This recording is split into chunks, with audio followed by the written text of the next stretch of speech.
Defendant may proceed in examination of plaintiff. Mr. Wilde, you are aware that young people may read your books?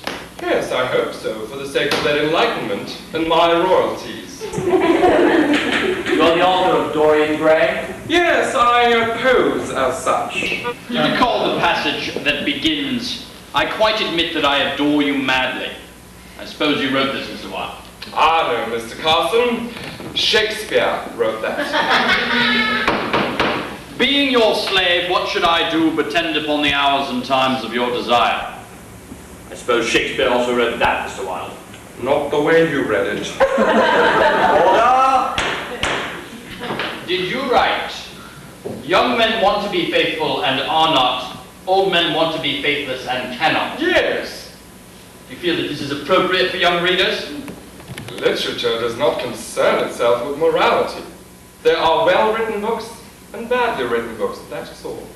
To reveal art and conceal the artist is art's aim. Yes. Do you have something to conceal? As an artist, yes. I impose my personality on what I write, but it does not stand for my feelings. It takes on universal relevance.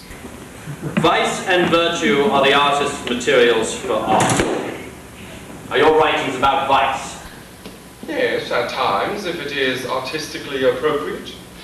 Then the love of a man for another man might be an appropriate theme for your art? Yes, if artistically done. I have also written those who find ugly meanings in beautiful things are corrupt without being charming. So that's your opinion of your critics. I do not consider things I do not think about. Dorian Gray is your only novel? Yes, I have been quite lazy. I'm sure the world forgives you for that. Oh, I find laziness is its own reward.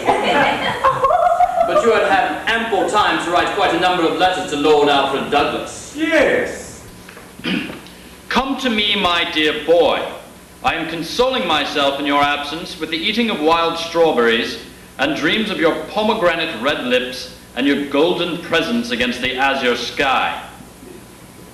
You consider that ordinary correspondence. Happily, I am not an ordinary person, nor do I pose as being one. Might not a special construction indicating immoral sympathies be placed on such a letter? I do not know anything about your sympathies, or those of any reader. The letter is a prose poem and is to be understood as such.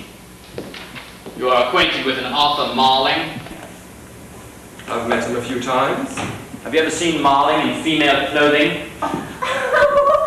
Yes, an oriental dress of black and gold that came from Constantinople.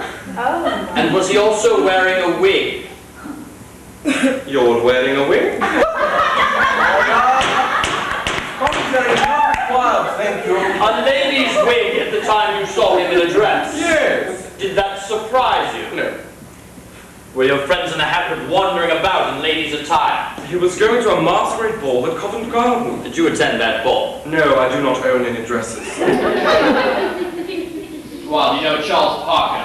Yes. How old is Parker? I do not review birth certificates of people I'm introduced to. I leave that to Queen's Counsel.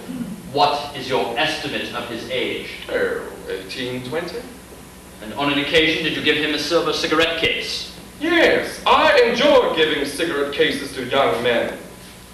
That could be an expensive gesture, could it not? Life is but a series of expensive gestures.